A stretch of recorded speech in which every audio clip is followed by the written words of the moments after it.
Presentado por Audiolibros y Filosofía Barata. 4 Abismo. 21 Fiesta de cumpleaños. Las familiares estrofas de Feliz cumpleaños se extendieron a través de más de 1.000 millones de kilómetros de espacio a la velocidad de la luz, yendo a extinguirse entre las pantallas de visione. Instrumentación del puente de mando.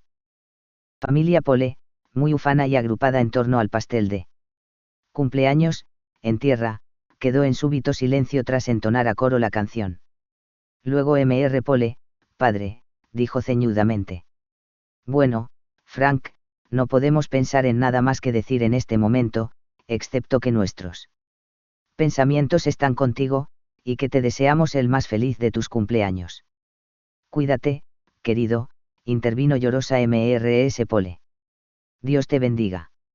Hubo un nuevo coro, de adioses esta vez, y la pantalla de visión quedóse en blanco. Cuán extraño.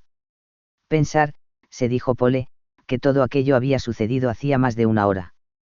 Para entonces, su familia se habría ya dispersado de nuevo y sus miembros se hallarían a varios kilómetros del hogar. Pero en cierto modo, aquel retraso del tiempo, aunque podía ser defraudador, era también un bien disfrazado. Como todo hombre de su edad, Pole daba por supuesto que podía hablar al instante, siempre que lo deseara, con cualquier habitante de la Tierra.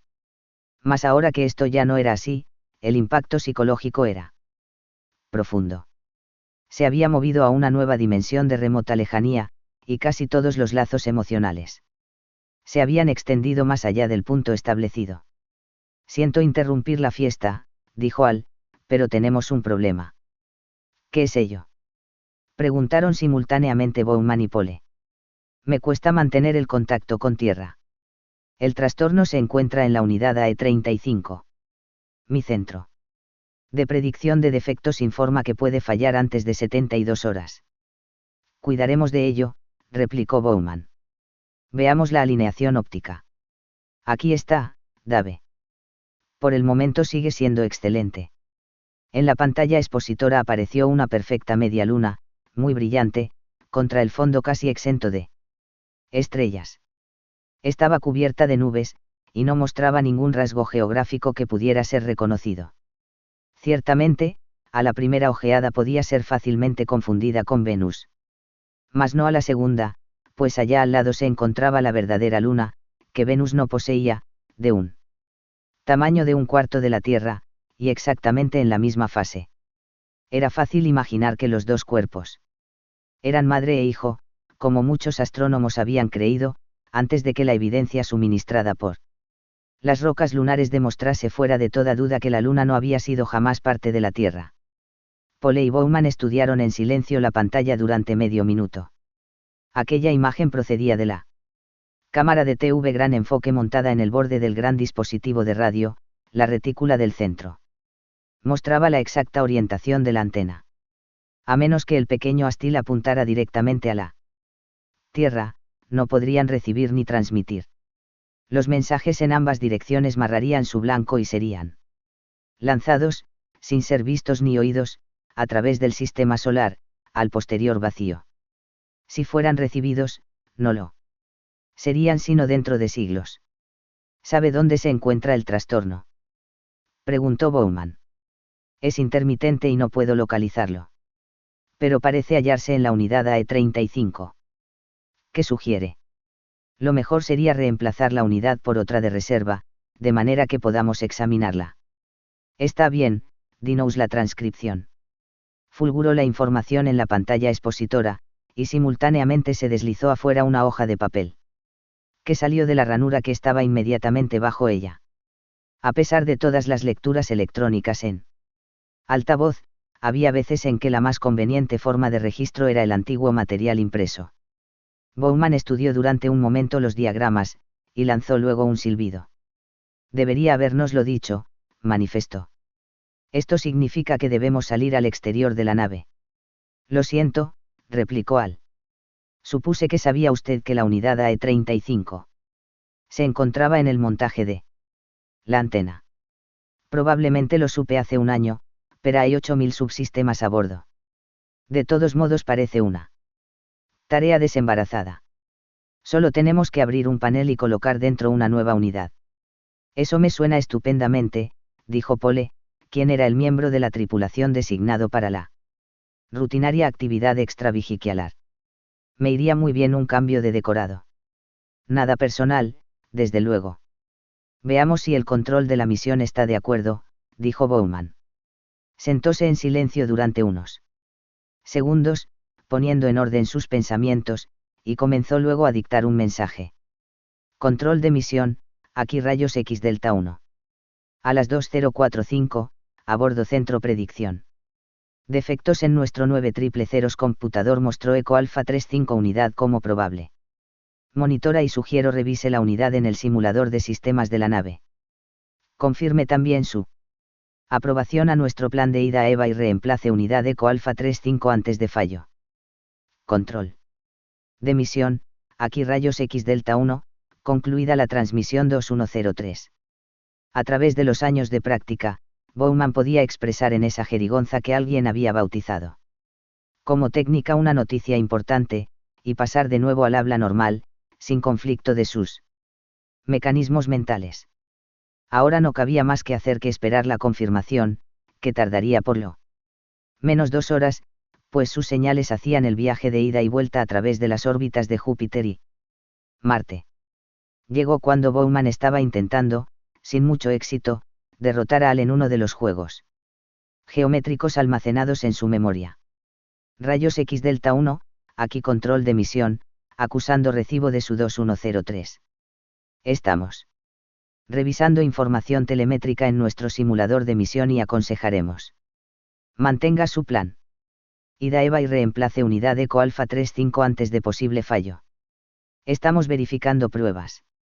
Para que lo aplique a unidad deficiente. Resuelto este grave asunto, el controlador de la misión volvió al inglés normal. Lamentamos, compañeros, que tengan un poco de trastorno, y no deseamos aumentar sus calamidades. Pero si es conveniente para ustedes ir primero a EVA, tenemos una solicitud de información pública.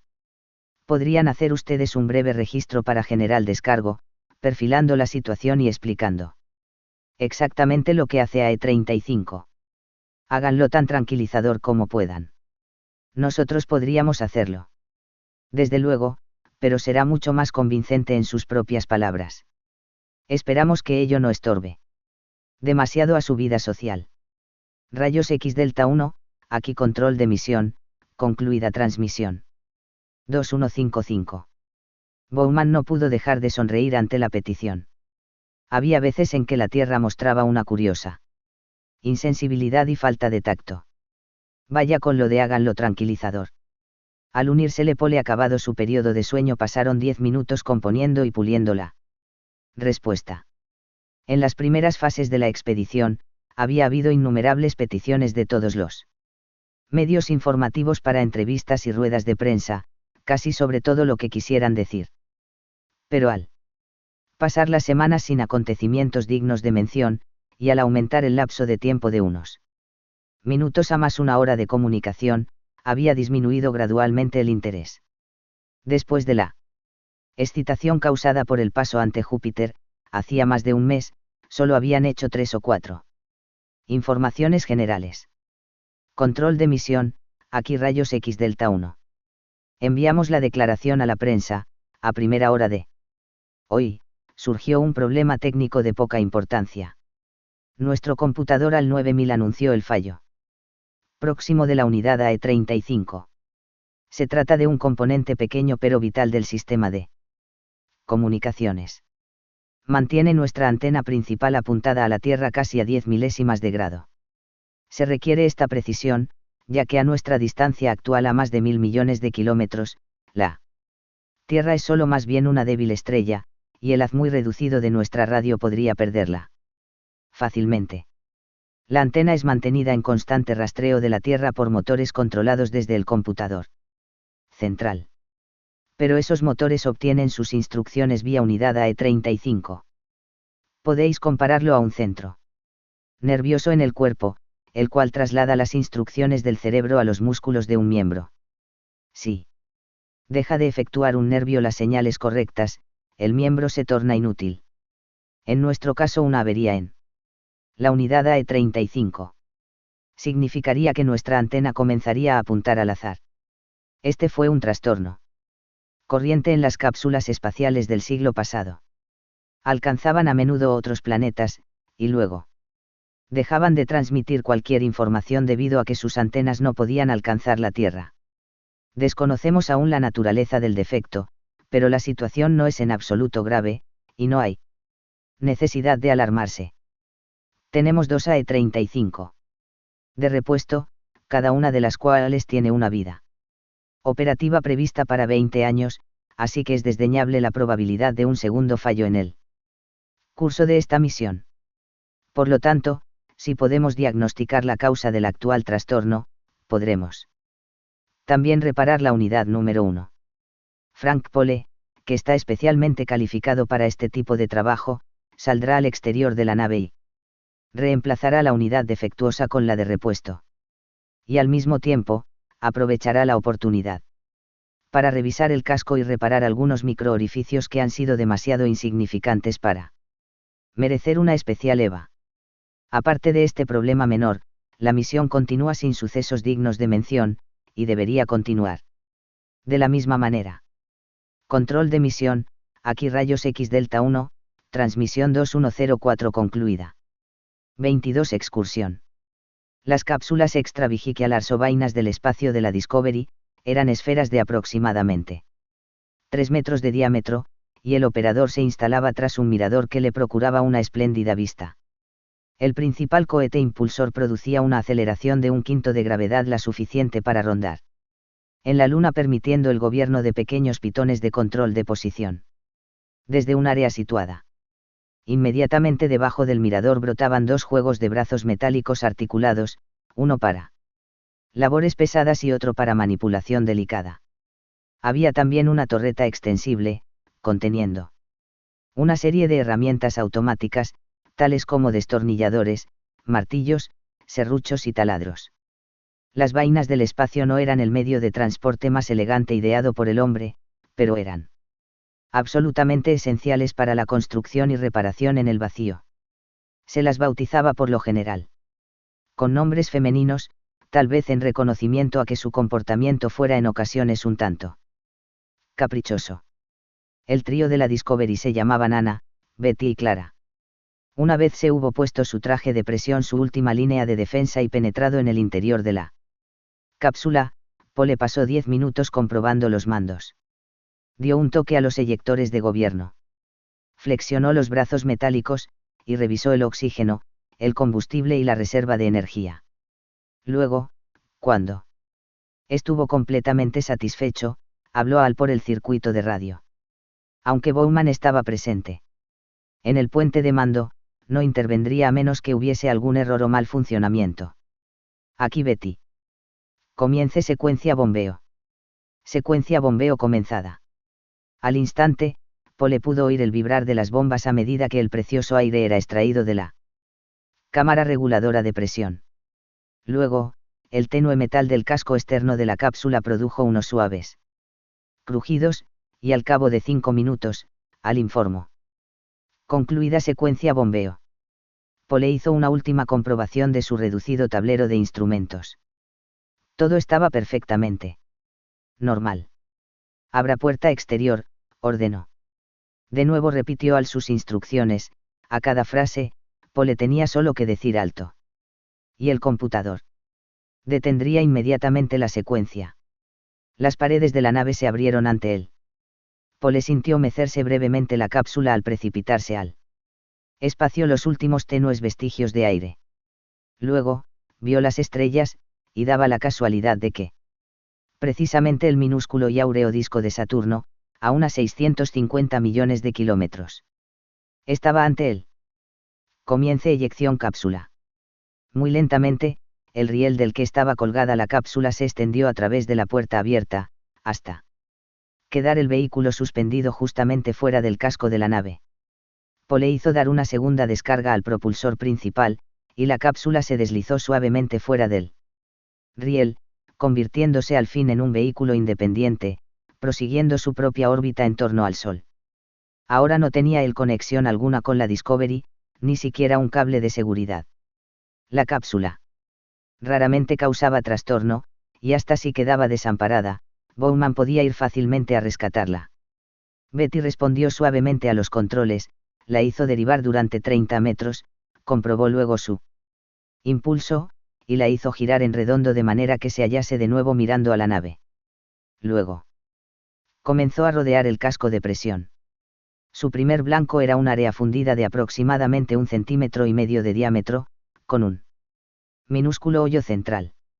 La partícula de polvo meteórico que había verificado allí su impacto a más de 150.000 kilómetros por hora, era ciertamente más pequeña que una cabeza de alfiler, y su enorme energía cinética la había vaporizado al instante.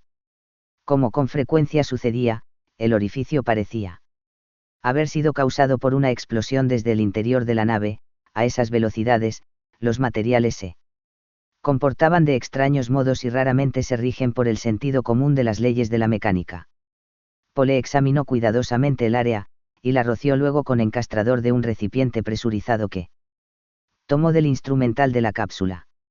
El blanco y gomoso líquido se extendió sobre la piel metálica, ocultando a la vista el agujero. La grieta expelió una gran burbuja, que estalló al alcanzar unos 15 centímetros de diámetro, luego otra más pequeña, y ninguna más, al tomar consistencia el encastrador. Pole contempló intensamente la reparación durante varios minutos, sin que hubiese una ulterior señal de actividad. Sin embargo, para asegurarse del todo, aplicó una segunda capa, dirigiéndose seguidamente hacia la antena. Le llevó algún tiempo contornear el casco esférico de la Discovery, pues mantuvo a la cápsula a una velocidad no superior a unos cuantos palmos por segundo. No tenía prisa, y resultaba peligroso moverse a gran velocidad a tanta proximidad de la nave. Tenía que andar con mucho tiento con los varios sensores y armazones instrumentales que se proyectaban del casco en lugares inverosímiles, y tener también sumo cuidado con la ráfaga de su propio propulsor. Caso de que chocara con alguno de los más frágiles de los avios, podría causar gran daño. Cuando llegó por fin a la antena parabólica de largo alcance, de 7 metros de diámetro, examinó minuciosamente la situación. El gran cuenco parecía estar apuntando directamente al Sol, pues la Tierra se hallaba ahora casi en línea con el disco solar. La armadura de la antena y todo su dispositivo de orientación se encontraban por ende en una total oscuridad, oculto en la sombra del gran platillo metálico. Pole se había aproximado desde atrás, había tenido sumo cuidado en no ponerse frente al reflector parabólico, para que Betty no interrumpiese el haz y motivara una momentánea pero engorrosa pérdida de contacto con la Tierra. No pudo ver nada del instrumento que tenía que reparar, hasta que encendió los proyectores de la cápsula, ahuyentando las sombras. Bajo aquella pequeña placa se encontraba la causa del trastorno.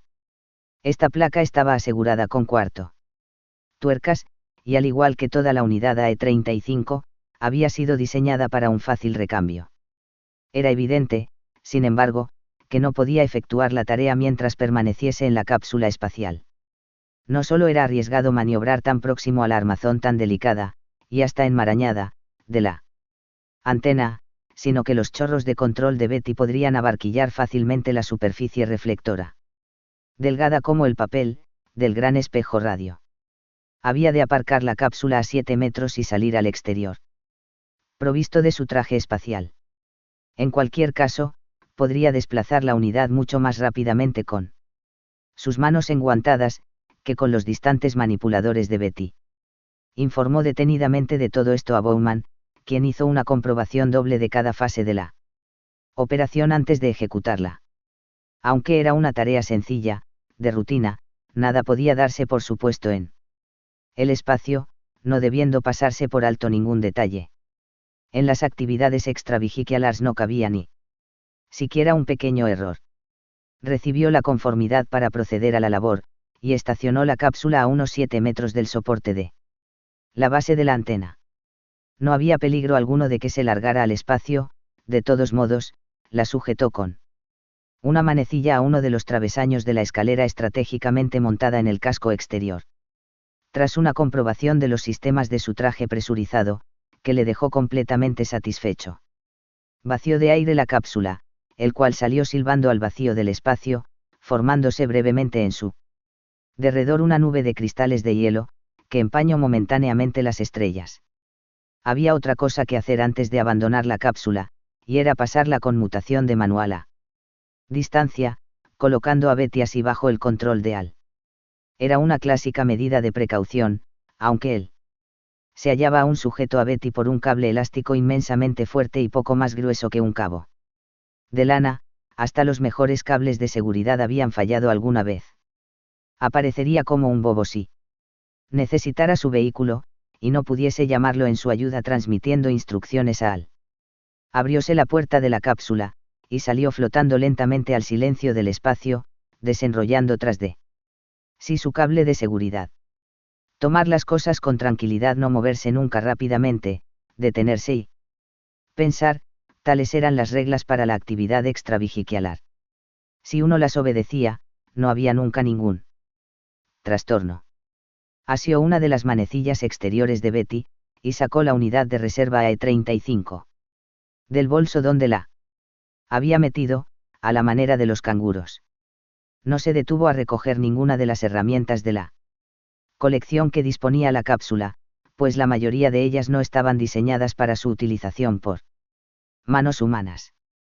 Todos los destornilladores y llaves que probablemente habría de necesitar, estaban ya sujetos al cinto de su traje espacial. Con suave impulso, se lanzó hacia la suspendida armazón del gran plato, que atalayaba como gigantesco platillo volante entre él y el sol. Su propia doble sombra, arrojada por los proyectores de Betty, danzaba a través de la convexa superficie en fantásticas formas al apilarse sobre los haces gemelos. Pero tuvo la sorpresa de observar que la parte posterior del gran radioespejo estaba aquí y allá moteada de centelleantes puntos luminosos. Quedó perplejo por el hecho durante los segundos de su silenciosa aproximación, dándose luego cuenta de qué se trataba. Durante el viaje, el reflector debió de haber sido alcanzado muchas veces por micrometeoritos, y lo que estaba viendo era el resplandor del sol a través de los minúsculos orificios. Eran demasiado pequeños como para haber afectado apreciablemente el funcionamiento del sistema. Mientras se movía lentamente, interrumpió el suave impacto con su brazo extendido, y asió la armazón de la antena antes de que pudiera rebotar. Enganchó rápidamente su cinturón de seguridad al más próximo asidero, lo que le procuraba cierto apuntalamiento mientras empleaba sus herramientas. Luego hizo una pausa, informó de la situación a Bowman, y reflexionó sobre el siguiente paso a dar. Había un pequeño problema: se hallaba de pie o flotando en su propia luz, y resultaba difícil verla. Unidad AE-35. En la sombra que él mismo proyectaba. Ordenó pues a Al que hiciese girar los focos a un lado, y tras breve experimentación, obtuvo una iluminación más uniforme del encendido secundario, reflejado en el dorso del plato de la antena. Estudió durante breves segundos la pequeña compuerta con sus 4 tuercas de cierre de seguridad. Luego, murmurando para sí mismo, se dijo: el manejo por personal no autorizado invalida la garantía del fabricante. Cortó los alambres sellados y comenzó a desenrollar las tuercas. Eran de tamaño corriente. Y encajaban en la llave que manejaba. El mecanismo interno de muelle de la herramienta absorbería la reacción al desenroscarse las tuercas, de manera que el operador no tendría tendencia a girar a la inversa. Las 4 tuercas fueron desenroscadas sin ninguna dificultad, y Pole las metió cuidadosamente en un conveniente saquito.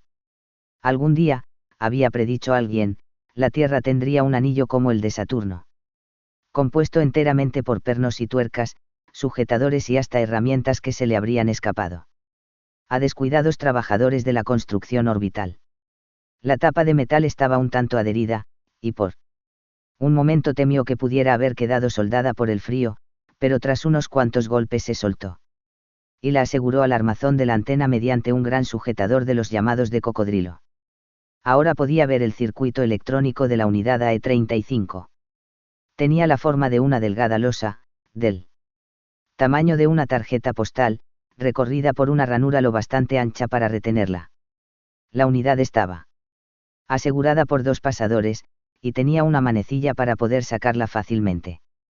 Pero se hallaba aún funcionando, alimentando a la antena con las pulsaciones que la mantenían apuntada a la distante cabeza de alfiler que era la Tierra. Si la sacaba ahora, se perdería todo el control, y el plato volvería a su posición neutral o de azimut cero, apuntando a lo largo del eje de la Discovery. Y ello podía ser peligroso, podría estrellarse contra la nave, al girar. Para evitar este particular peligro, era solo necesario cortar la energía del sistema de control, la antena no podría moverse, a menos que chocara con ella Pole. No había peligro alguno de perder tierra durante los breves minutos que le llevaría a reemplazar la unidad, su blanco no se habría desviado apreciablemente sobre el fondo de las estrellas en tan breve lapso de tiempo. Llamó Pole por el circuito de la radio. Estoy a punto de sacar la unidad. Corta la energía de control al sistema de la antena. Cortada energía control antena, respondió Al. Bien. Ahí va. Estoy sacando la unidad.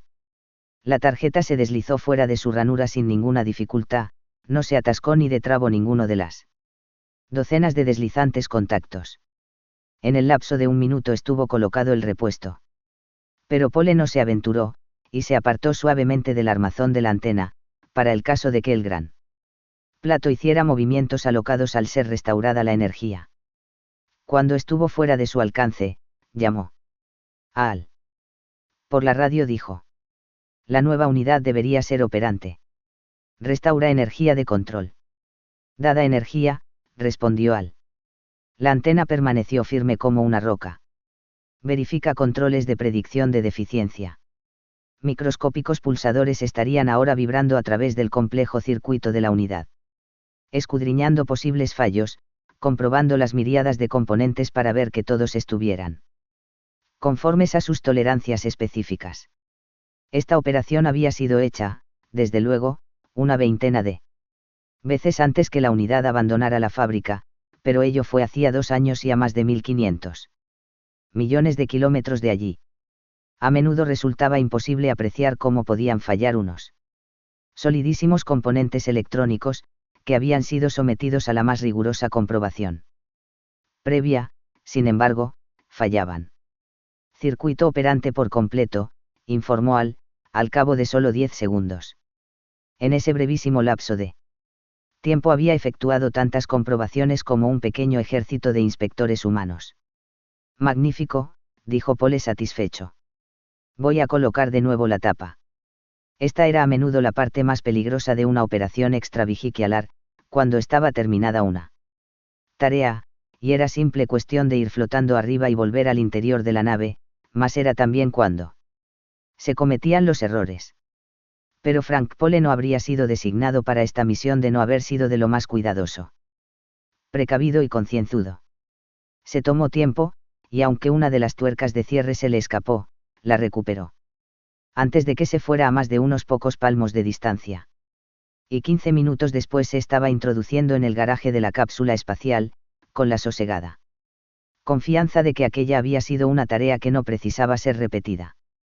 En lo cual, sin embargo, estaba lastimosamente equivocado. 23 Diagnóstico.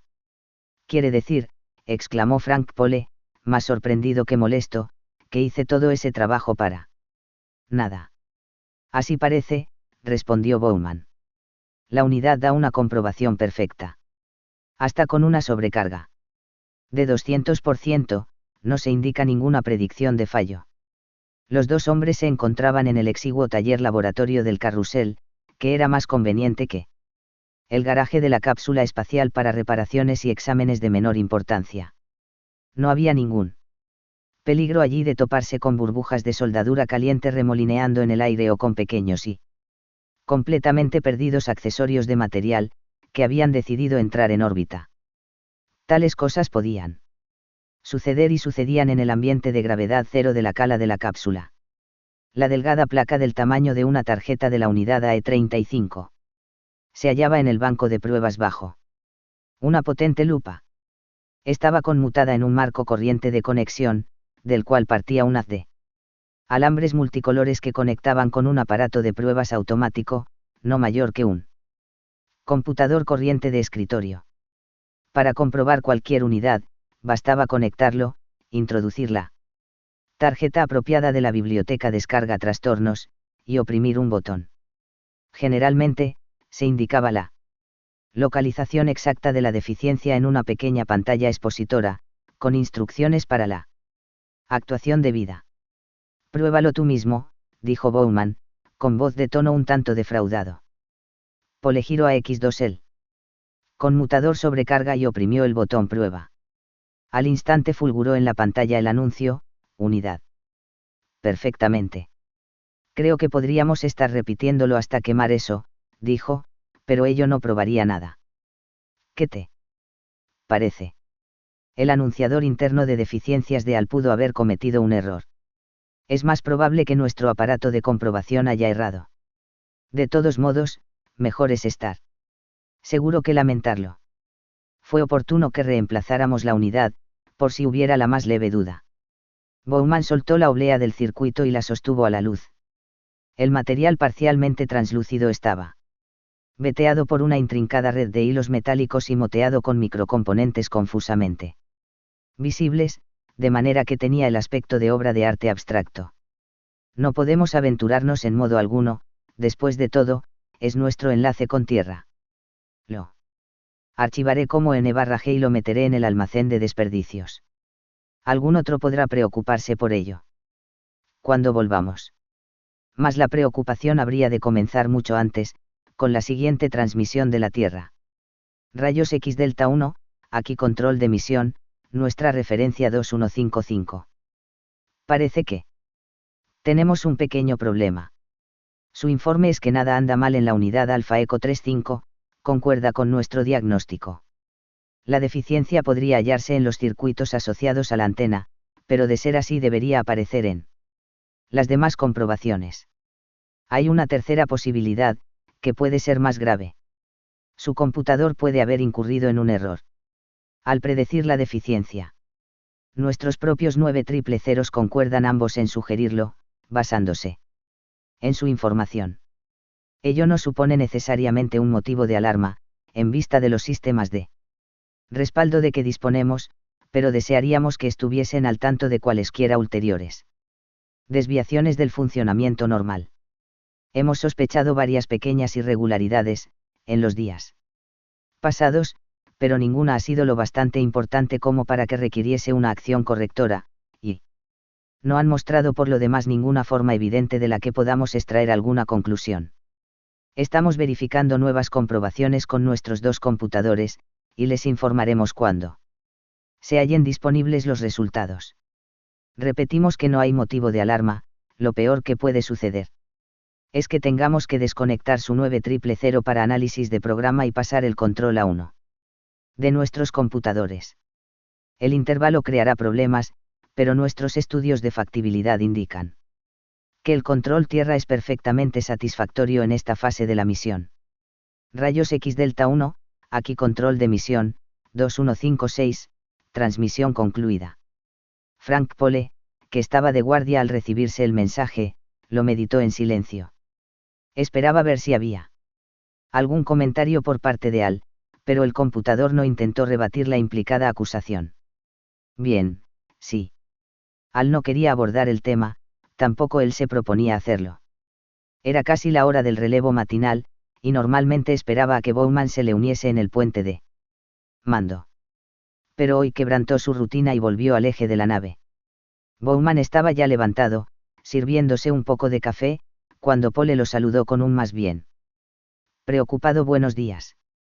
Al cabo de todos aquellos meses en el espacio pensaban aún en términos del ciclo normal de 24 horas, aun cuando hacía tiempo que habían olvidado los días de la semana. Buenos días, replicó Bowman, ¿cómo va la cosa? Pole se sirvió también café. Así, así. Estás razonablemente despierto. Del todo. ¿Qué sucede? Para entonces, cada uno sabía al instante cuando algo andaba mal. La más ligera interrupción de la rutina normal era señal de que había que estar alerta. Pues, respondió lentamente Pole, el control de la misión acaba de lanzarnos una pequeña bomba. Bajó la voz, como un médico discutiendo una enfermedad junto al lecho del paciente. Podemos tener un ligero caso de hipocondría a bordo. Quizá Bowman no estaba del todo despierto después de todo, pues tardó varios segundos en captarla insinuación. Luego dijo: Oh, comprendo. ¿Qué más te dijeron? Que no había motivo alguno de alarma, lo repitieron 2 veces, lo cual más bien es contraproducente. En cuanto a mí me concierne. Y que estaban considerando un traspaso a control tierra, mientras verifican un análisis de programa. Ambos sabían, desde luego, que Al estaba oyendo cada palabra, pero no podían evitar esos corteses circunloquios. Al era su colega, y no deseaban ponerlo en situación embarazosa. Sin embargo, no parecía necesario en aquella fase discutir la cuestión en privado. Bowman acabó su desayuno en silencio, mientras Pole jugueteaba con la cafetera vacía. Ambos estaban pensando furiosamente, pero no había nada más que decir. Solo les cabía esperar el siguiente informe de control de la misión, y preguntarse si Al abordaría por sí mismo el asunto. Sucediera lo que sucediese, la atmósfera a bordo de la nave se había alterado. Sutilmente. Había una tirantez en el aire, una sensación de que, por primera vez, algo podría funcionar mal. La Discovery no era ya una nave afortunada. 24 circuito interrumpido.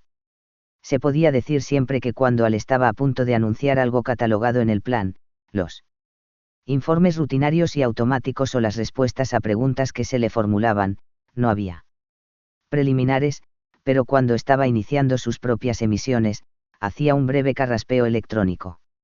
Era una costumbre que adquirió durante las últimas semanas.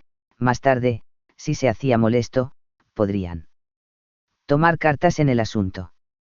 Pero resultaba sumamente útil, realmente, pues avisaba al auditorio que iba a decir algo inesperado. Pole estaba dormido, y Bowman leyendo en el puente de mando, cuando Al anunció: Dave, tengo un informe para usted. ¿De qué se trata? Tenemos otra unidad AE-35. En mal estado. Mi indicador de deficiencias predice un fallo dentro de 24 horas. Bowman dejó a un lado el libro y miró cavilosamente la consola del computador. Sabía, desde luego, que Al no estaba realmente allí, sea como fuere.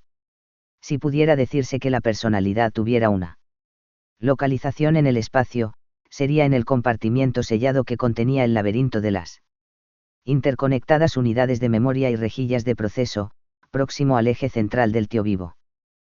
Pero era una especie de compulsión psicológica lo que hacía mirar hacia la lente de la consola principal cuando Al se dirigía al puente de mando, como si estuviera uno hablándole cara a cara. Cualquier otra actitud tenía un tinte de descortesía. No lo comprendo, Al. 2 unidades no pueden fundirse en un par de días. Puede parecer extraño, Dave, pero le aseguro que hay una obstrucción. Veamos la exposición de alineación de rumbo. Sabía perfectamente bien que ello no probaría nada, pero deseaba tiempo para pensar. El informe esperado del control de la misión no había llegado aún. Este podía ser el momento para efectuar una pequeña indagación discreta. Apareció la familiar vista de la Tierra, creciendo ahora ante la fase de medialuna al trasladarse hacia él lado distante del Sol y comenzar a volver su cara de total luz diurna hacia ellos. Se hallaba perfectamente centrada en la retícula del anteojo. El haz luminoso enlazaba aún a la Discovery con su mundo de origen. ¿Cómo? Desde luego, sabía Bowman que debía hacerlo. De haber habido cualquier interrupción en la comunicación, la alarma hubiera sonado al instante. ¿Tienes alguna idea?, preguntó, de qué es lo que está causando la deficiencia? Era insólito que Al hiciera una pausa tan larga. Luego respondió: Como antes informé, no puedo localizar el trastorno. En verdad que no, Dave. ¿Estás seguro por completo?, preguntó cautelosamente Bowman, de que no has cometido un error. Ya. Sabes que comprobamos por entero la otra unidad AE-35. Y no había nada irregular en ella. Sí. Lo sé. Pero puedo asegurarle que aquí hay un fallo. Si no es en la unidad, puede ser en el subsistema entero. Bowman tamborileó con los dedos en la consola. Sí, era posible, aun cuando podía ser muy difícil. Probarlo, hasta que hubiese realmente un corte que evidenciara el trastorno. Bien, informaré al control de la misión y veremos qué aconsejan. Hizo una pausa, pero no hubo reacción alguna. Prosiguió, ¿hay algo que te está preocupando? Algo que pudiera explicar este problema. De nuevo se produjo la insólita demora, luego Al respondió, en su tono normal. Mire, Dave, sé que está intentando ayudarme. Pero la falla se encuentra en el sistema de la antena, o bien en sus procedimientos de comprobación. Mi proceso de información es perfectamente normal. Sí. Comprueba mi registro, lo encontrará completamente exento de error. Lo sé todo sobre tu registro de servicio, Al, pero ello no prueba que tengas razón esta vez. Cualquiera puede cometer errores. No quiero insistir en ello, Dave, pero yo soy incapaz de cometer un error. No había respuesta segura a esto, por lo que Bowman prefirió no discutir.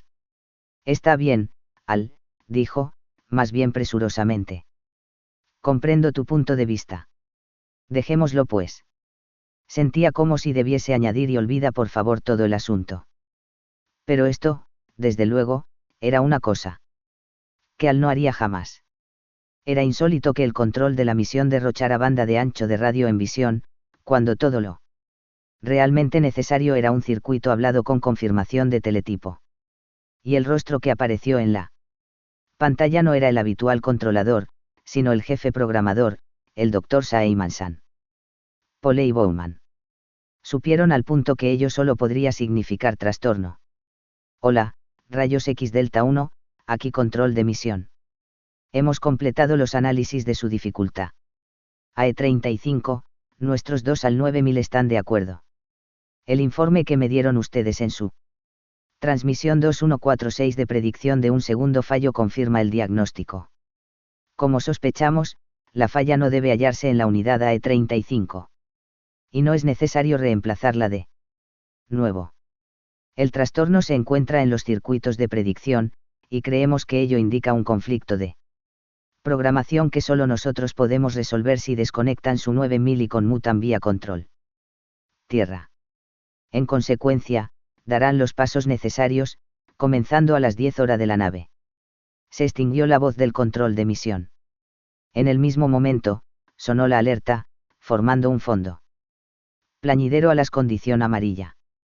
Condición amarilla, de Al. ¿Qué es lo que no marcha? Preguntó Bowman, aunque ya suponía la respuesta.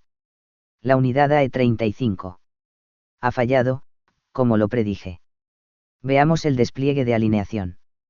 Por primera vez desde el comienzo del viaje, la imagen había cambiado. La Tierra había comenzado a desviarse de la retícula del anteojo, la antena de la radio no se hallaba ya apuntando en dirección a su blanco. Pole asestó su puño al interruptor de alarma, cesando el plañido. En el súbito silencio que se extendió sobre el puente de mando, los dos hombres quedaron mirándose mutuamente con desconcierto y preocupación mezclados. Maldita sea. Profirió por fin Bowman. Así, pues, Al tuvo razón todo el tiempo. Así parece, será mejor que nos excusemos. No hay necesidad alguna de ello, intervino Al. Naturalmente, no me agrada que la unidad AE-35 haya fallado, pero espero que eso restaure su confianza en mi seguridad. Lamento esta equivocación, Al, replicó Bowman más bien contrito. Se halla plenamente restaurada su confianza en mí. Por supuesto, Al. Bien, eso es un alivio. Ya sabes que yo tengo el mayor entusiasmo posible por esta misión. Estoy seguro de ello. Ahora déjame tener, por favor, el control manual de la antena. Aquí lo tienes. Bowman no esperaba en realidad que ello sirviera de algo, pero merecía la pena intentarlo. En el despliegue de alineación, la Tierra estaba ahora completamente desviada de la pantalla. Pocos segundos después, mientras hacía juegos de manos con los controles, reapareció, con gran dificultad, logró arrastrarla hacia los hilos centrales del anteojo. Durante un instante, unos pocos segundos, Al alinearse el haz, se reanudó el contacto y un borroso Dr. Saimansan reapareció diciendo, por favor notifíquenos. De inmediato si el circuito K, de kayak, R de rey. Luego, de nuevo otra vez se oyó el murmullo sin significado del universo. No puedo mantenerlo firme, dijo Bowman, tras varios intentos más. Da más respingos que un caballo salvaje, parece haber una señal de control falsa que lo altera. Bueno. ¿Y qué podemos hacer ahora? La pregunta de Pole no era de las que podían responderse fácilmente.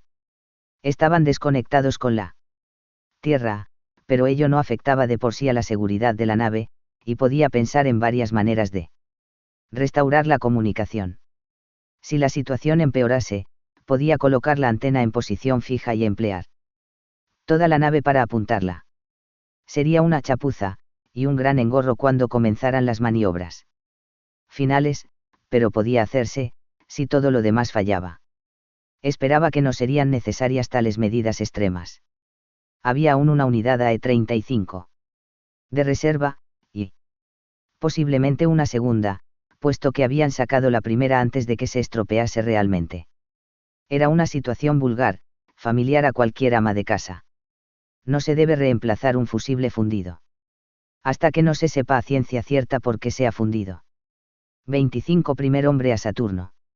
Frank Pole ya había efectuado antes toda la inspección rutinaria, pero no daba nada por supuesto, en el espacio, era una buena receta para el suicidio.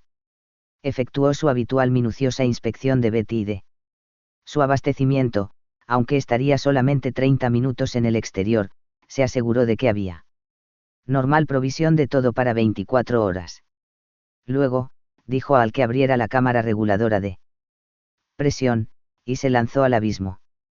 La nave aparecía exactamente como la viera en su excursión anterior, con una importante diferencia. Antes, el gran platillo de la antena de largo alcance había estado apuntando atrás a lo largo de la invisible ruta que la Discovery había recorrido, hacia la Tierra, paralelamente con los cálidos rayos del sol. Ahora, sin ninguna señal de dirección para orientarlo, el somero plato se había colocado a sí mismo en la posición neutral. Estaba apuntando hacia adelante, a lo largo del eje de la nave, y, por ende, apuntando con precisión al brillante fanal de Saturno, que aún se encontraba a meses de distancia. Pole se preguntaba cuántos problemas más deberían presentarse para cuando la Discovery alcanzase su meta, aún distante. Si miraba atentamente podía ver claramente que Saturno no era un disco perfecto, en cada lado. Presentaba algo que ningún ojo humano había visto jamás a simple vista, el ligero achatamiento. Motivado por la presencia de los anillos. Cuán maravilloso sería, se dijo, cuando aquel increíble sistema de orbitante polvo y hielo llenase su firmamento, y se convirtiese la Discovery en una luna eterna de Saturno. Pero aquella realización sería en vano, a menos que pudieran restablecer la comunicación con Tierra. Una vez más, estacionó a Betty a unos 7 metros de la base del soporte de la antena, y traspasó el control al antes de salir. Salgo al exterior ahora, informó a Bowman. Todo bajo control. Espero tengas razón. Estoy ansioso por ver esa unidad. La tendrás en el banco de pruebas dentro de 20 minutos, te lo prometo. Hubo un silencio, durante un rato. Pole completó su pausado recorrido hacia la antena. Luego Bowman. Instalado el puente de mando, oyó varios bufidos y gruñidos. ¿Acaso no pueda cumplir esa promesa? Una de las tuercas se ha agarrotado. Debí de haberla apretado. Demasiado. Hubo otro prolongado silencio, luego Pole llamó. Al, gira la luz de la cápsula 20 grados a la izquierda, gracias, así está bien. El más leve de los campanilleos de alarma sonó en alguna parte lejana de las profundidades de la conciencia de Bowman. Era algo extraño, no alarmante en realidad, solo insólito. Se preocupó por ello. Unos segundos antes de precisar la causa. Al había ejecutado la orden, pero no se lo había comunicado, como invariablemente lo hacía. Cuando terminara Pole, tenían que mirar aquello. Fuera, en la armazón de la antena, Pole estaba demasiado ocupado para notar algo insólito. Había sido la oblea del circuito con sus manos enguantadas, y estaba sacándola de su ranura. Se soltó, y la levantó a la pálida luz del sol. Aquí está la sinvergüenza esa, dijo al universo en general y a Bowman en particular. Todavía parece hallarse en perfecto estado. Detúvose de pronto, su vista había captado un súbito movimiento, allá afuera, donde ningún movimiento era posible. Miró arriba, alarmado. El haz de iluminación de los dos focos gemelos de la cápsula espacial, que había estado empleando para llenar las sombras proyectadas por el sol, había comenzado a girar en derredor suyo. Quizá Betty se había puesto al garete, debía haberla anclado descuidadamente. Luego, con un asombro tan grande que no dejaba cabida alguna al miedo, vio que la cápsula estaba yendo directamente hacia él. A impulso total. La visión era tan increíble que heló su sistema normal de reflejos, no hizo intento alguno para evitar al monstruo que se precipitaba hacia él. En el último instante recuperó la voz y gritó. Al frenado total. Pero ya era demasiado tarde. En el momento del impacto, Betty se estaba moviendo aún muy lentamente, no había sido construida para elevadas aceleraciones. Pero aún a unos simples 15 km por hora, media tonelada de masa puede ser verdaderamente mortal, en la Tierra o en el espacio. A bordo de la Discovery, aquel truncado grito por radio hizo que Bowman diera un bote tan violento que apenas pudieron sus sujetadores mantenerlo en su asiento. ¿Qué ha ocurrido, Frank?, preguntó. No hubo ninguna respuesta. Volvió a llamar, de nuevo ninguna réplica. De pronto, a través de las amplias ventanas de observación vio que algo se movía en su campo de visión. Con asombro tan grande como el que experimentara Pole, vio que era la cápsula espacial, que partía con toda su potencia hacia las estrellas. Al gritó. ¿Qué es lo que anda mal? Impulso de frenado total a Betty. Impulso de frenado total. Nada sucedió, Betty continuó acelerando en su fuga. Luego, remolcado por ella al extremo de su cable de seguridad, apareció un traje espacial. Una ojeada fue suficiente para decir a Bowman lo peor. No había error posible en los flácidos contornos de un traje espacial que había perdido su presión y que estaba abierto al vacío. Sin embargo, volvió a llamar estúpidamente, como si un hechizo pudiese volver a traer al muerto. Oye, Frank, oye Frank. ¿Puedes oírme? ¿Puedes oírme? Agita los brazos si puedes oírme. ¿Acaso tu transmisor esté dañado? Agita los brazos. Y de pronto, como en respuesta a su súplica, Pole agitó los brazos. Durante un instante, Bowman sintió que se le erizaban los cabellos. Las palabras que estuvo a punto de pronunciar murieron en sus labios, repentinamente resecos. Pues sabía que su amigo no podía estar con vida, pero sin embargo, agitaba los brazos. El espasmo de esperanza y miedo pasó instantáneamente, en cuanto la fría lógica reemplazó a la emoción. La cápsula, que aún aceleraba, estaba simplemente sacudiendo el peso que arrastraba. El gesto de Pole era en eco del capitán Ahab cuando, pegado a los flancos de la ballena blanca, su cadáver había hecho señal a la tripulación del Pequod, llamándola a su fatal destino. En 5 minutos, la cápsula espacial y sus satélites se desvanecieron entre las estrellas. Durante un largo rato David Bowman quedó con la mirada clavada en el vacío que se extendía aún, millones de kilómetros más adelante, hasta la meta que ahora estaba seguro de no poder alcanzar nunca. Solo un pensamiento se mantuvo martilleando en su cerebro. Frank Pole sería el primero de todos los hombres en alcanzar Saturno. 26 Diálogo con Al. Nada había cambiado en la Discovery. Todos los sistemas seguían funcionando normalmente, el centrífugo giraba lentamente en su eje, generando su imitación de gravedad, los hibernados dormían sin sueños en sus cubículos, la nave avanzaba hacia la meta de la cual nada podía desviarla, excepto la inconcebiblemente remota posibilidad de colisión con un asteroide. Y allí, en verdad, había pocos asteroides, en aquella zona muy alejada de la órbita de Júpiter. Bowman no recordaba haberse trasladado del puente de mando al centrífugo.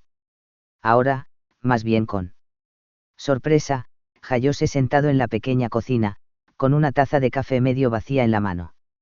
Se dio lentamente cuenta de lo que le rodeaba, al igual que un hombre surgiendo de un largo sueño drogado.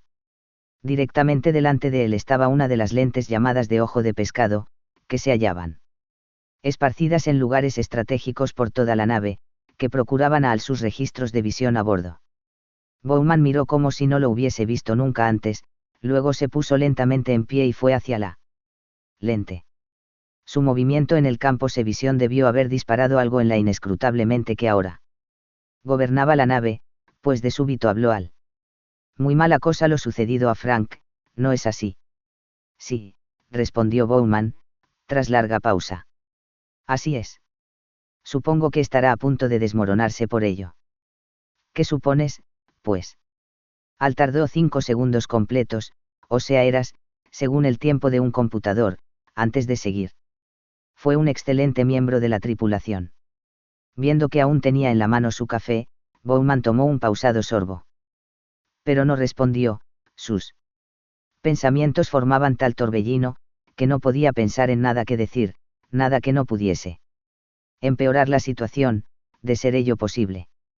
Podía haberse tratado de un accidente causado por algún fallo en los mandos de la cápsula. O se trataba de un error, aunque inocente, por parte de Al. No se había ofrecido ninguna explicación y, temía pedir alguna, por miedo a la reacción que pudiera producir. Incluso entonces no podía aceptar por completo la idea de que Frank hubiese sido matado. Deliberadamente, ello resultaba de lo más irracional.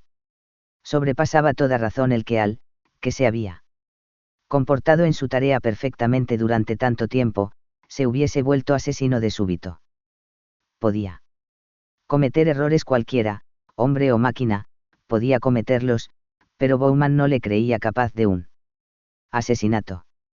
Sin embargo, debía considerar esa posibilidad, pues de ser cierta, se encontraba él también en terrible peligro. Y aun cuando su siguiente movimiento estuviera claramente definido por sus establecidas órdenes, no estaba seguro cómo iba a llevarlas a cabo sin tropiezo. Si algún miembro de la tripulación resultaba muerto, el superviviente debía reemplazarlo al instante, sacando a otro del hibernador. Whitehead, el geofísico, era el primero destinado a despertar, luego Kaminsky, y después Hunter. La secuencia del reavivamiento estaba bajo el control de Al, para permitirle actuar en caso de que sus dos colegas humanos estuvieran incapacitados simultáneamente. Pero había también un control manual, que permitía operar cada hibernáculo como unidad completamente autónoma, independiente de la supervisión de Al. En estas peculiares circunstancias, Bowman sentía una gran preferencia por el empleo de este sistema manual. También sentía, cada vez más acusadamente, que un compañero humano no bastaba. Ahora que estaba con ello, podría revivir a los 3 del hibernador. En las difíciles semanas venideras podría necesitar tantas manos como fuera posible reunir. Con un hombre muerto, y el viaje realizado a medias, las provisiones no serían problema. Al, dijo con voz tan firme como pudo lograr. Dame el control manual de hibernación, de todas las unidades. De todas ellas, Dave. Sí. Puedo indicar que solo se requiere un reemplazamiento. Los otros no están destinados a revivir sino hasta los 112 días. Me doy perfecta cuenta de ello, pero prefiero hacerlo de esta manera. ¿Está usted seguro que es necesario revivir a todos ellos, Dave? Podemos arreglárnoslas muy bien nosotros mismos. Mi cuadro de memoria es capaz absolutamente de cumplir con todos los requisitos de la misión. ¿Era producto de su exagerada imaginación?, se preguntó Bowman, o había efectivamente un tono de ruego en la voz de Al. Y por razonables que pudieran ser sus palabras, le llenaron de una aprensión aún más profunda que antes. La sugerencia de Al no podía ser hecha por error, sabía perfectamente que Whitehead debía ser revivido, ahora que había desaparecido Pole. Estaba proponiendo un cambio trascendental en el planeamiento de la misión, y estaba por ende yendo mucho más allá del campo de sus atribuciones. Lo que había pasado antes pudo ser una serie de accidentes casuales, pero esta era la primera indicación. De motín. Bowman sintió como si estuviera andando sobre arenas movedizas al responder. Puesto que se ha planteado una emergencia, deseo tanta ayuda como sea posible.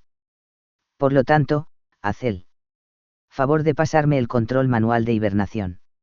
Si está usted decidido a revivir a toda la tripulación, yo mismo puedo manipularlo. No hay necesidad alguna de que se moleste. Había una irreal sensación de pesadilla en todo aquello. Bowman sintió como si se encontrase en el estrado de los testigos, siendo interrogado por un acusador hostil por un crimen del que no se percataba, sabiendo que, aun cuando fuese inocente, un simple desliz podría acarrear el desastre. Deseo hacer esto yo mismo, dijo. Por favor, pásame el control. Mire, Dave, tiene usted una serie de cosas que hacer. Sugiero que me deje esto a mí. Conecta a control manual de hibernación. Puedo apreciar, por las inflexiones del tono de su voz, que se encuentra usted muy afectado, Dave. ¿Por qué no toma una píldora contra la tensión y descansa? Yo estoy al mando de esta nave. Y te ordeno que sueltes el control manual de hibernación.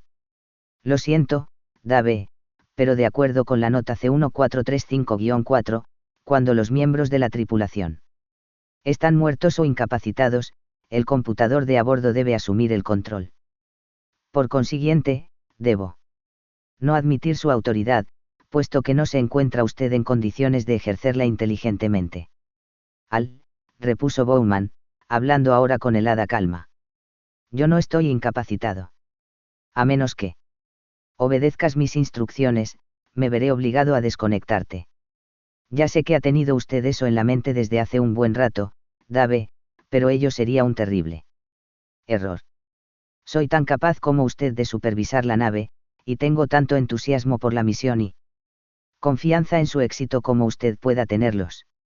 Escúchame atentamente, a menos que sueltes inmediatamente el control de hibernación y cumplas cada orden que yo dé en adelante, iré a la central y haré una desconexión completa.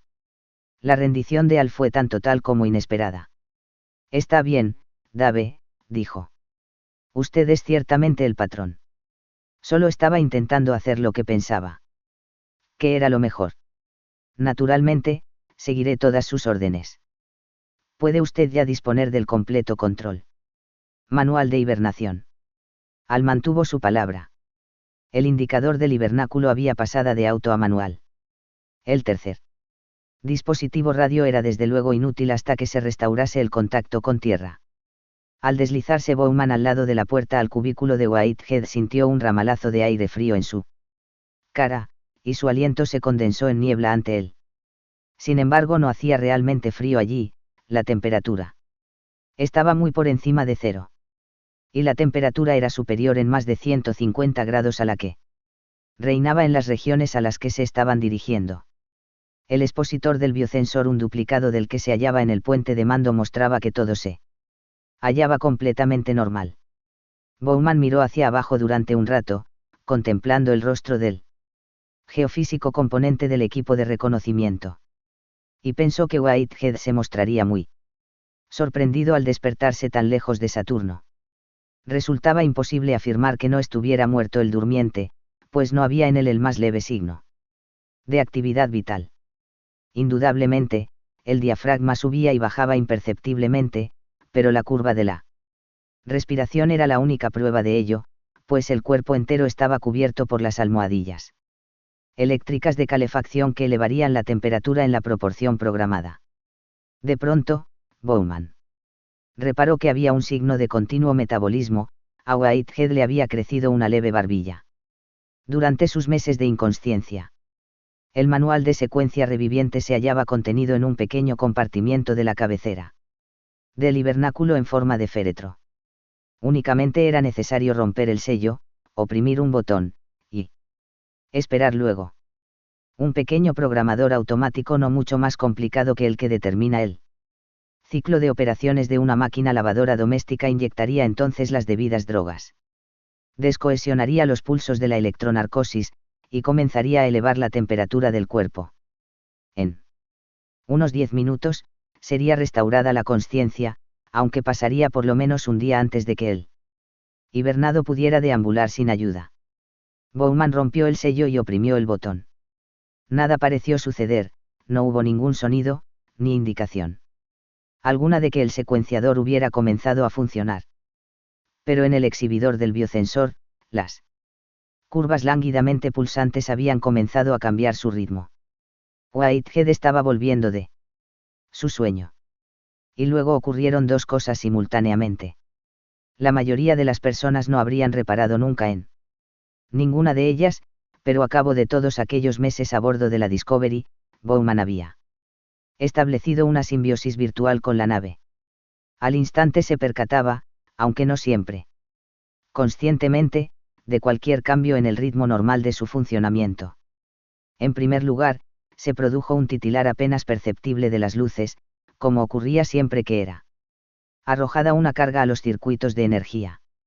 Mas no había razón alguna para cualquier carga, no podía pensar en ningún dispositivo que hubiese entrado de súbito en acción en aquel momento. Luego, y al límite de la percepción audible, oyó el distante zumbido de un motor eléctrico. Para Bowman, cada elemento actuante de la nave tenía su propia voz distintiva, y al punto reconoció este. O bien estaba el loco, y sufriendo ya de alucinaciones, o algo absolutamente imposible estaba sucediendo. Un frío mucho más intenso que el del hibernáculo pareció agarrotarle el corazón, al escuchar aquella débil vibración que provenía a través de la estructura de la nave. Allá, en la sala de cápsulas espaciales, se estaban abriendo las puertas de la cámara reguladora de presión. 27 Necesidad de saber. Desde que por primera vez alboreara la consciencia, en aquel laboratorio a tantos kilómetros en dirección al Sol, todas las energías, poderes y habilidades de Al habían estado dirigidas hacia un fin. El cumplimiento de su programa asignado era más que una obsesión, era la única razón de su existencia. Inconturbado por las codicias y pasiones de la vida orgánica, había perseguido aquella meta con absoluta simplicidad mental de propósitos. El error deliberado era impensable.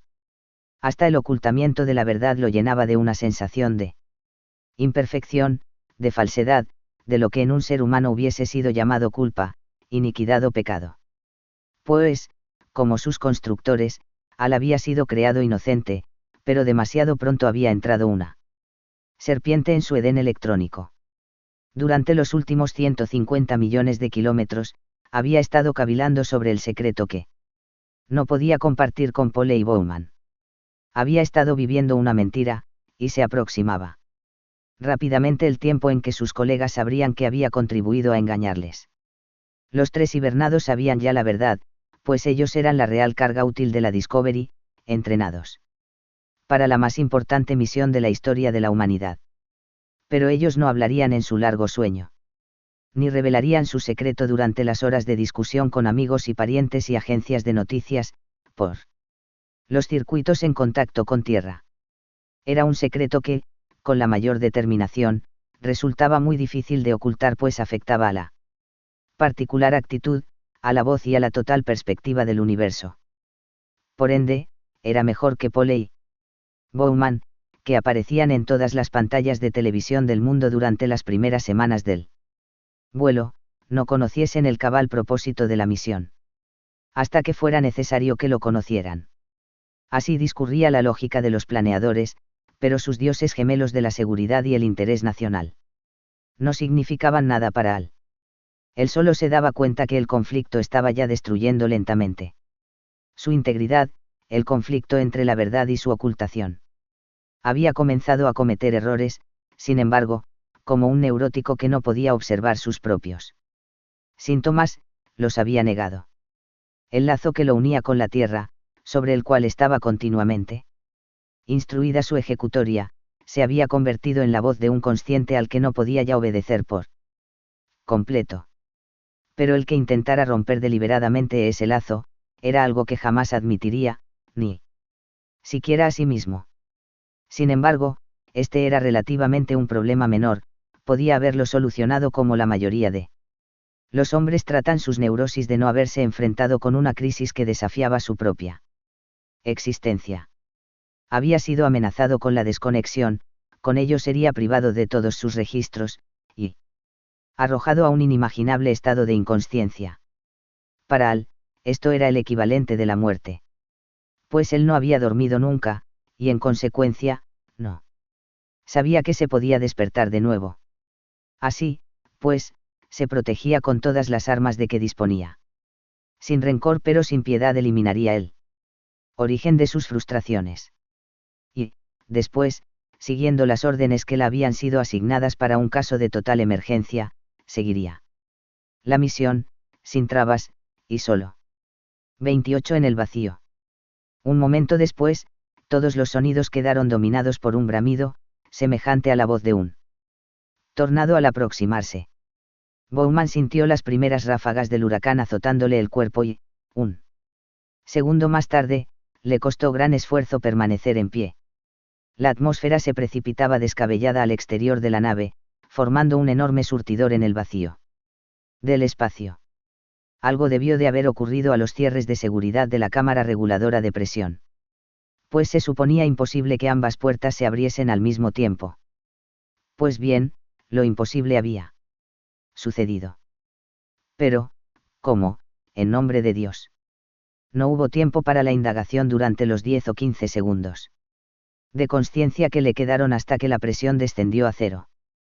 Pero súbitamente recordó algo que uno de los diseñadores de la nave le había dicho con ocasión de haber estado discutiendo los sistemas de seguridad total. Podemos diseñar un sistema a prueba de accidentes y estupidez, pero no a prueba de malicia deliberada. Bowman volvió a lanzar solo otra ojeada a Whitehead, y salió del cubículo. No podía estar seguro de sí.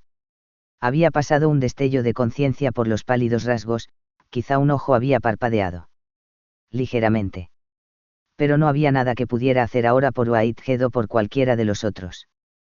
Tenía que salvarse a sí mismo.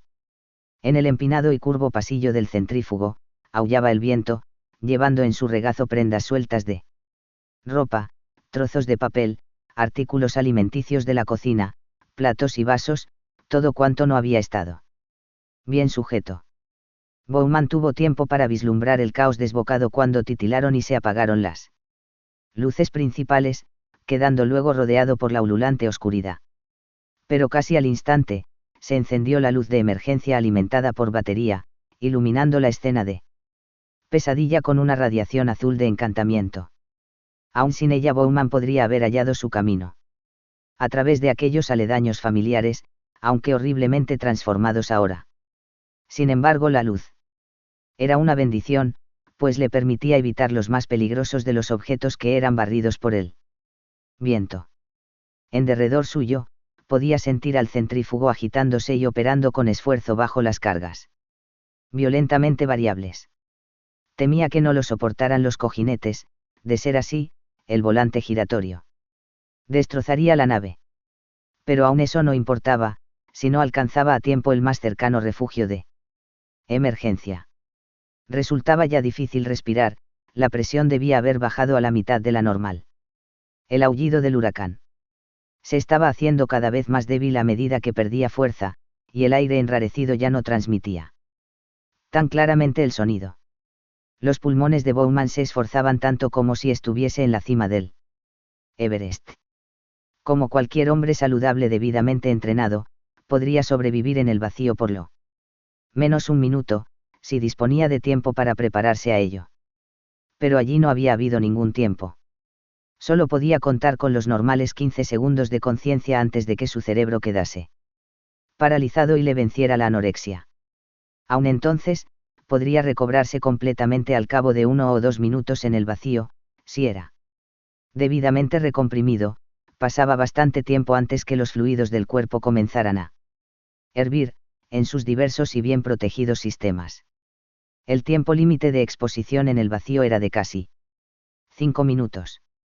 No había sido un experimento sino un rescate de emergencia, y aunque el sujeto había quedado paralizado en parte por una embolia gaseosa, había sobrevivido. Mas todo esto no era de utilidad alguna para Bowman. No había nadie a bordo de la Discovery que pudiera efectuarle la recompresión. Había de alcanzar la seguridad en los próximos segundos, mediante sus propios esfuerzos individuales. Afortunadamente, se estaba haciendo más fácil moverse, el enrarecido aire ya no podía azotarlo y desgarrarlo o baquetearlo con proyectiles volantes. En torno a la curva del pasillo estaba el amarillo refugio de emergencia. Fue hacia él dando traspiés, asió el picaporte, y tiró de la puerta hacia sí. Durante un horrible momento pensó que estaba agarrotada. Cedió luego el gozne un tanto duro, y él cayó en su interior, empleando el peso de su cuerpo para cerrar la puerta tras de sí. El reducido cubículo era lo suficientemente grande como para contener a un hombre, y un traje espacial. Cerca del techo había una pequeña botella de alta presión y de color verde brillante, con la etiqueta O2. Descarga. Bowman asió la pequeña palanca sujeta a la válvula, y tiró de ella hacia abajo con sus últimas fuerzas. Sintió verterse en sus pulmones el flujo de fresco y puro oxígeno. Durante un largo momento quedóse jadeando, mientras aumentaba en su derredor la presión del pequeño compartimiento. Tan pronto como pudo respirar cómodamente, cerró la válvula. En la botella había gas suficiente solo para 2 de aquellas. Thomas, podía necesitar usarla de nuevo. Cortada la ráfaga de oxígeno, el compartimiento se tornó silencioso de súbito, y Bowman permaneció en intensa escucha. Había cesado también el rugido al exterior de la puerta, la nave estaba vacía, y su atmósfera absorbida por el espacio. Bajo sus pies, había cesado también la violenta vibración del centrífugo. Se había detenido el aerodinámico aparato, que se hallaba ahora girando quedamente en el vacío. Bowman pegó el oído a la pared del cubículo, para ver si podía captar cualquier ruido informativo más a través del cuerpo metálico de la nave. No sabía qué debía esperar, pero ahora se lo hubiera creído casi todo. Apenas le hubiese sorprendido sentir la débil vibración de alta frecuencia de los impulsores, al cambiar de rumbo la Discovery. Mas allí no había nada sino silencio. De desearlo, podría sobrevivir en aquel compartimiento durante 1 hora aproximadamente, incluso sin el traje espacial. Daba lástima despilfarrar el insólito oxígeno en el cuartito, pero no servía absolutamente para nada esperar. Había decidido ya lo que debía hacerse, cuanto más lo demorara, más difícil podría resultarle. Una vez se hubo embutido en el traje y comprobado su integridad, vació el oxígeno que quedaba en él cubículo, igualando la presión a ambos lados de la puerta. La abrió fácilmente al vacío, y salió al ya silencioso centrífugo. Solo el invariable tirón de su falsa gravedad revelaba el hecho de que se hallaba girando aún. Afortunadamente, pensó Bowman, no había echado a andar a supervelocidad, mas esta era ahora una de sus menores preocupaciones. Las lámparas de emergencia brillaban aún, y también disponía de la de su traje para guiarle. Vanaba con su luz el curvado pasillo al caminar por él de nuevo hacia el hibernáculo y lo que temía hallar. Miró primero a Whitehead, una ojeada fue suficiente. Había pensado que un hombre hibernado no mostraba ningún signo de vida, mas ahora sabía que era un error. Aun cuando fuese imposible definirlo. Había una diferencia entre hibernación y muerte. Las luces rojas y trazos no modulados del exhibidor del biosensor confirmaban solo lo que ya había supuesto. Lo mismo sucedía con Kaminsky y Hunter. Nunca los había conocido muy bien, nunca más volvería a conocerlos. Estaba solo en la nave sin aire y parcialmente inutilizada, con toda comunicación con tierra cortada. No había otro ser humano existente en un radio de 1000 millones de kilómetros. Y sin embargo, en un sentido muy real, él no estaba solo. Antes de que pudiese ser salvado estaría aún más solitario. Nunca había hecho antes el recorrido a través del ingrávido eje del centrífugo llevando un traje espacial. Había poco lugar libre, y era una tarea difícil y agotadora. Para empeorar las cosas, el pasaje circular estaba sembrado de restos depositados durante la breve violencia del ventarrón huracanado que había vaciado a la nave de su atmósfera.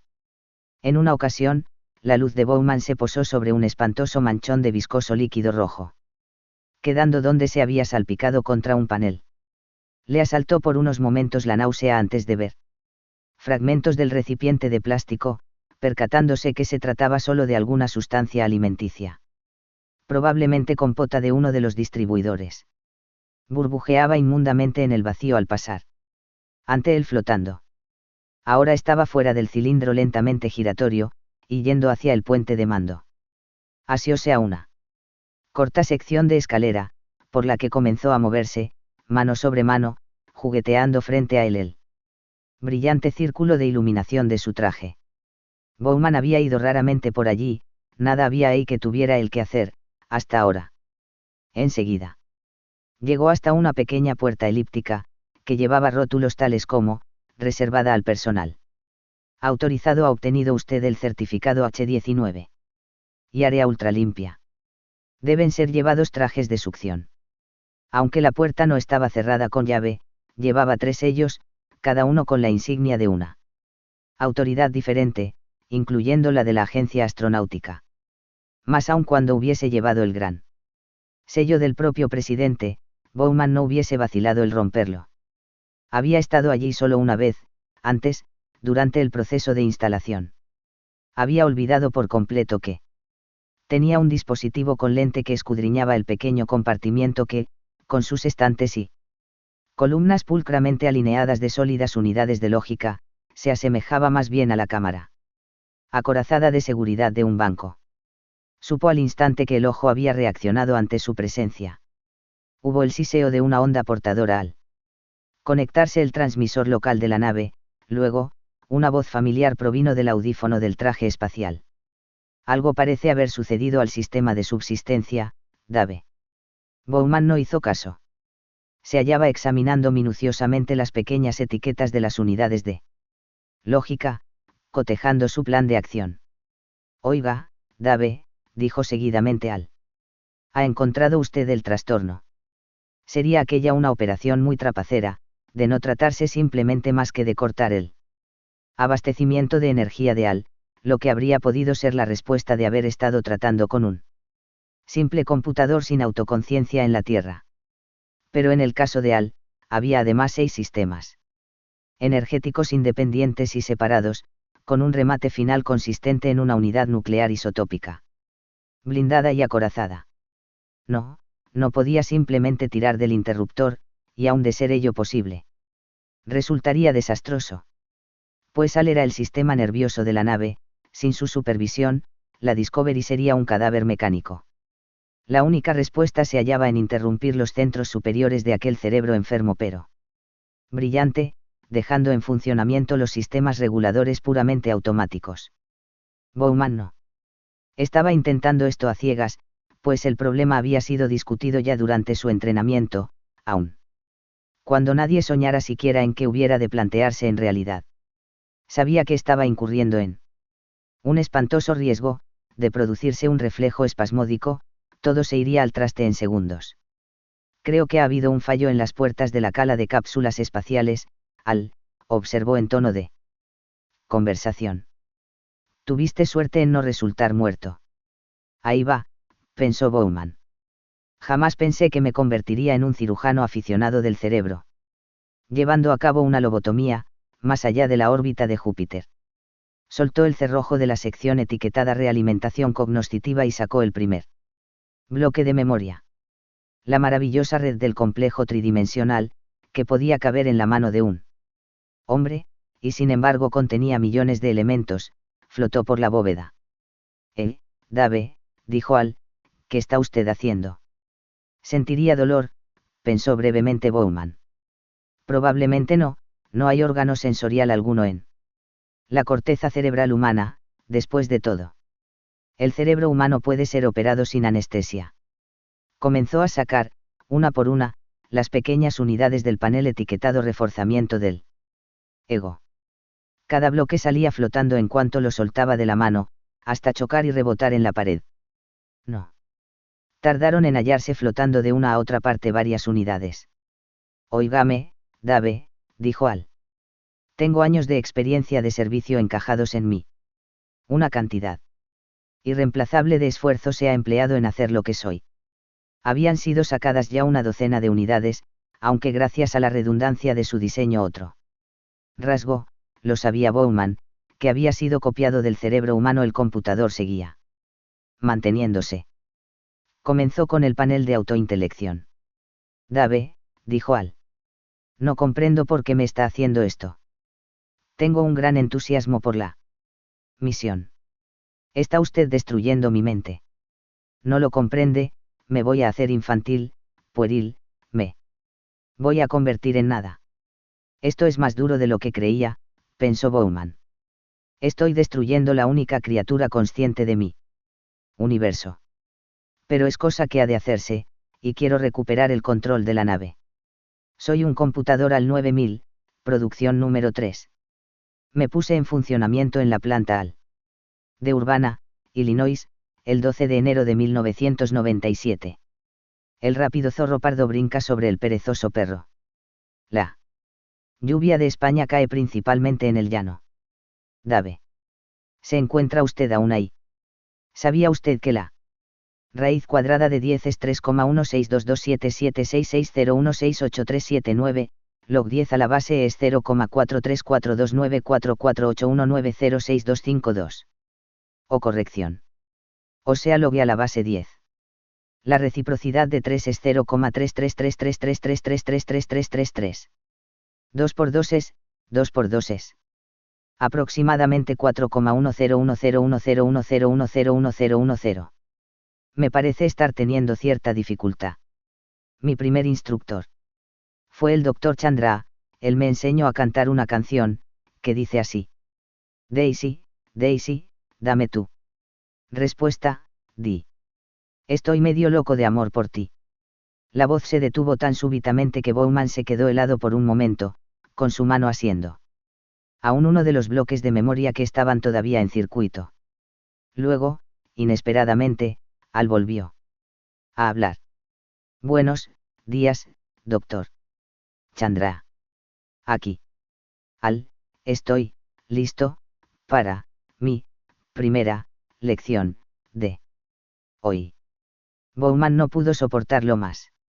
Arrancó de un tirón la última unidad y Al quedó silencioso para siempre. 29 solo.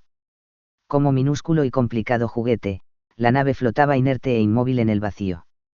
No había medio de decir que era el más rápido objeto del sistema solar y que estaba viajando con mucha mayor celeridad que cualquiera de los planetas al contornear el Sol.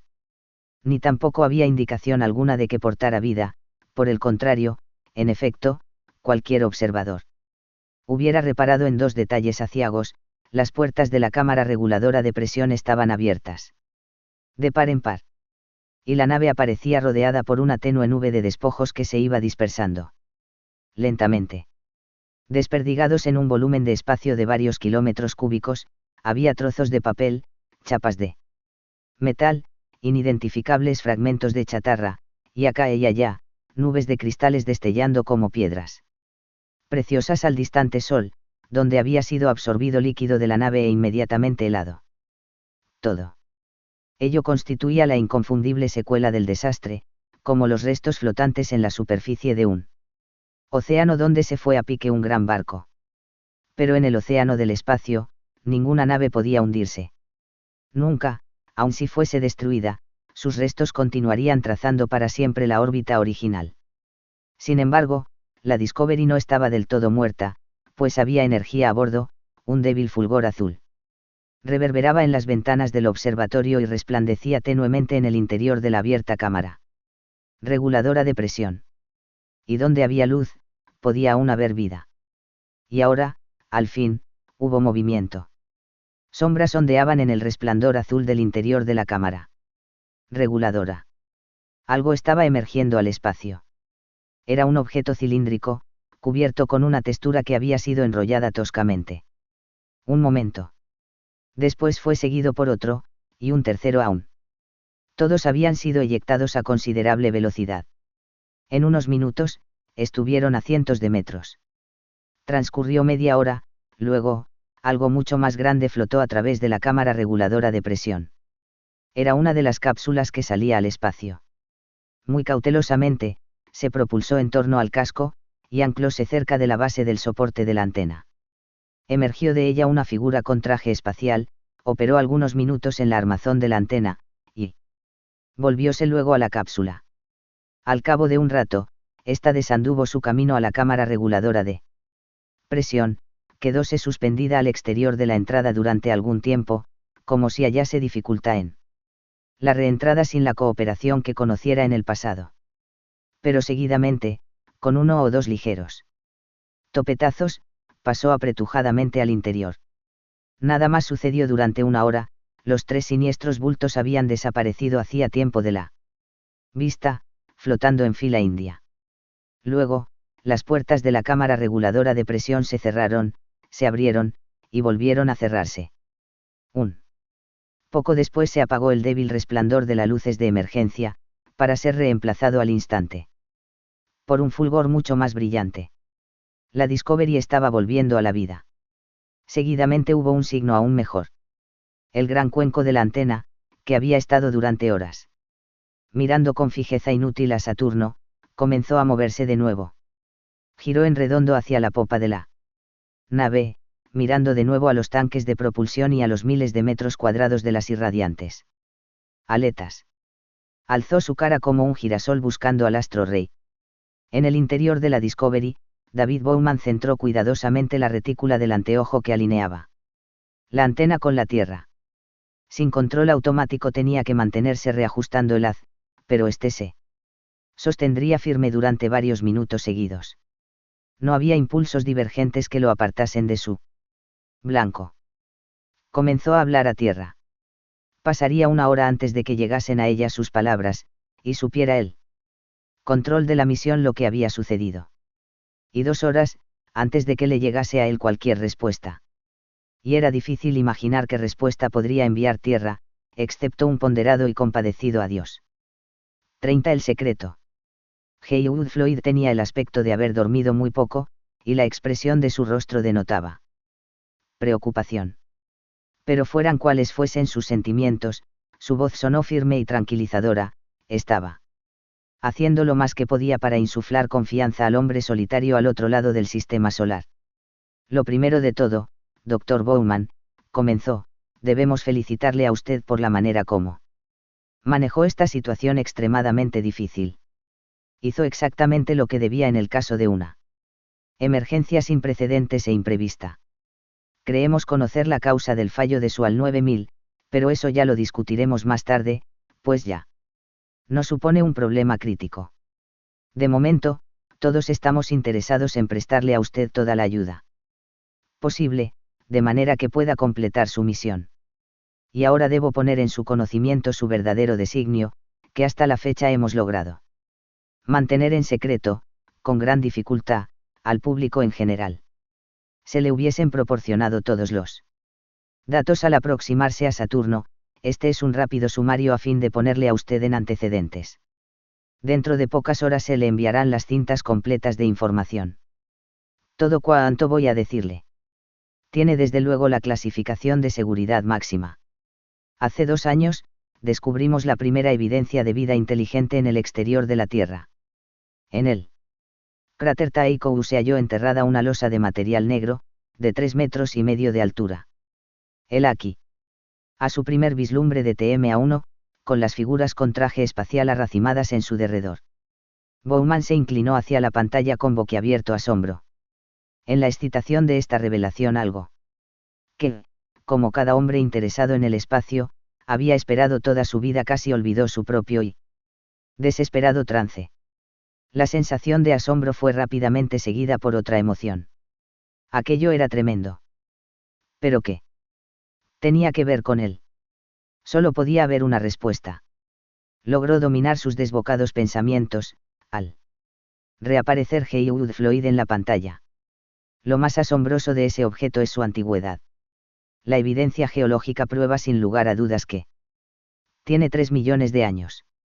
Por lo tanto, fue colocado en la Luna cuando nuestros antepasados eran primitivos monos humanoides. Al cabo de todas esas edades, se podría naturalmente suponer que el objeto era inerte. Mas poco después del levante del sol lunar, emitió una potentísima ráfaga de radioenergía.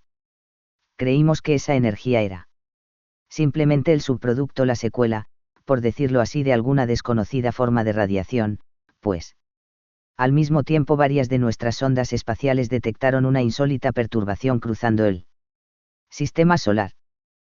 Pudimos rastrearla con gran precisión. Estaba apuntada precisamente a Saturno. Atando cabos tras este hecho, decidimos que el monolito era una especie de ingenio potenciado, o, cuando menos disparado, por energía solar. El hecho de que emitiera su vibración inmediatamente después de alzarse el Sol, al ser expuesto por primera vez en 3 millones de años a la luz del día. Difícilmente podía ser una coincidencia. Sin embargo, ese objeto fue enterrado deliberadamente, no cabe duda de ello. Se había hecho una excavación de 10 metros de profundidad, colocado el bloque en el fondo, y cuidadosamente rellenado el agujero. Para empezar, puede usted preguntarse cómo lo descubrimos. Pues bien, el objeto era fácil. Sospechosamente fácil de encontrar. Tenía un potente campo magnético, de manera que se destacó como un pulgar lesionado en cuanto comenzamos a hacer inspecciones orbitales de bajo nivel. Más, ¿por qué enterrar un ingenio de energía solar a 10 metros bajo el suelo?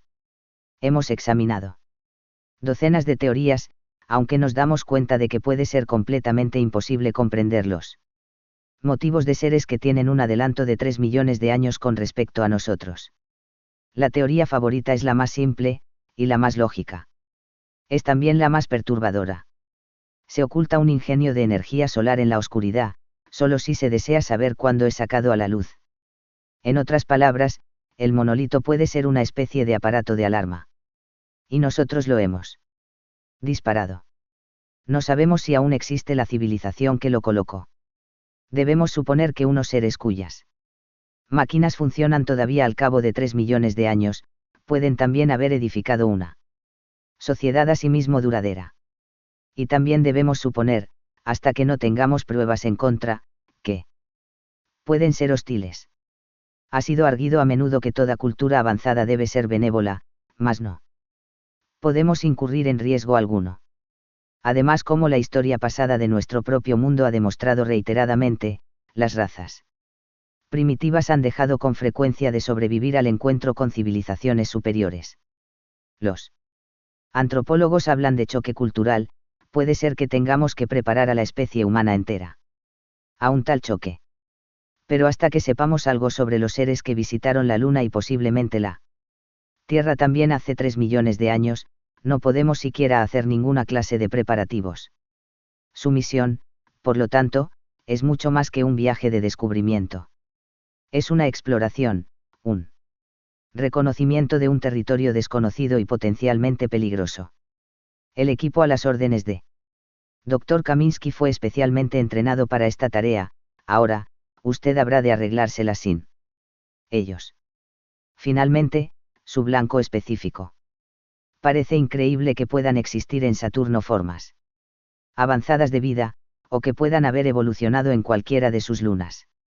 Hemos planeado inspeccionar el sistema entero, y esperamos aún que pueda ejecutar usted un programa simplificado. Pero podemos tener que concentrarnos en el octavo satélite. Jápeto. Cuando llegue el momento para la maniobra terminal, decidiremos si debe usted reunirse con ese notable objeto.